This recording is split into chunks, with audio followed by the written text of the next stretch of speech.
Әйел заты сұлулық үшін ақшаны да уақытты да құрбан етуге қашан да дайын. Ал сұлу болудың арзан әрі жеңіл жолдары белгілі болғалы қашан. Мысалы, бетіңізге әжім түссе, бал жағыңыз.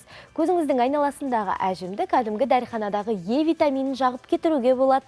Қас пен кірпікті өсіру үшін майсана майын жағу жеткілікті.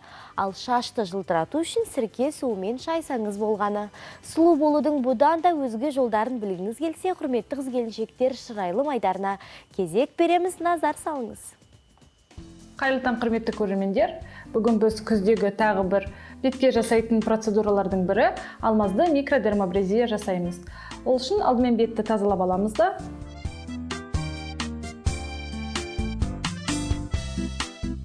Бетке эксфолиация жасаймыз. Эксфолиация дегеніміз ол скраб. Бұл шелковый скраб пудра, нәзік теріге арналған. Бетке ешқандай зақым келтірмей, беттегі құрғап қалған өлі терілерді тазартады. Бетімізді құрғатып аламыз. Одан кейін залалсыздандырамыз. Енді процедурамызды бастайық.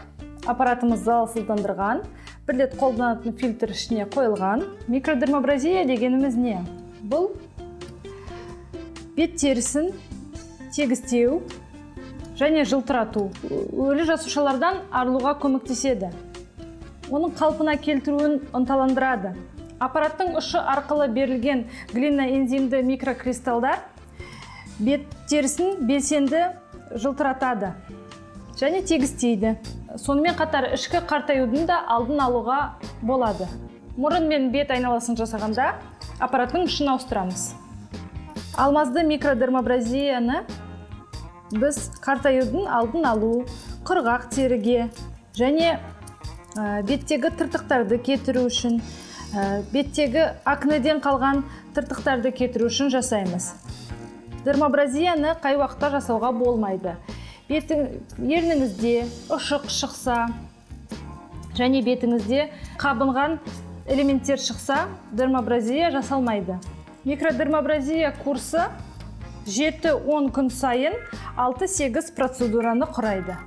Бұның тағы жасайтын көрсеткіштердің бірі тері тесігі үлкейген майлы тері, тыртықтар және безеуден кейінгі тыртықтар, жұқа әжімдер және жасқа байланысты өзгерістер. Қыз-келіншектер бұндай алмаз құралымен тегістеуді демалыстан келгеннен кейін істеуді ұнатады. Себебі күнге күйген бет құрғап, құнарсыз болып келеді. Құрғап қалған теріні тегістеп, жасушаларына өмір сыйлаймыз.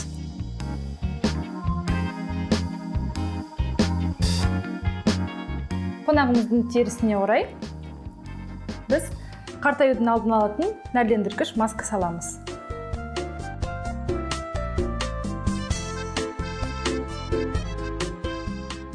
Бұл маскамыз қартаюдың алдын алып нәрлендіреді. Сол себептен дермабразиядан кейін жасаған жөн көрдім. Маскамызды жағып болдық, 20 минутқа қалдырамыз.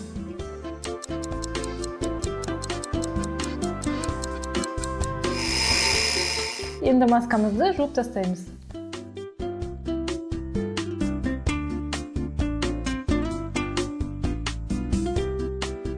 Бетімізді құрғатып, сергітіп аламыз.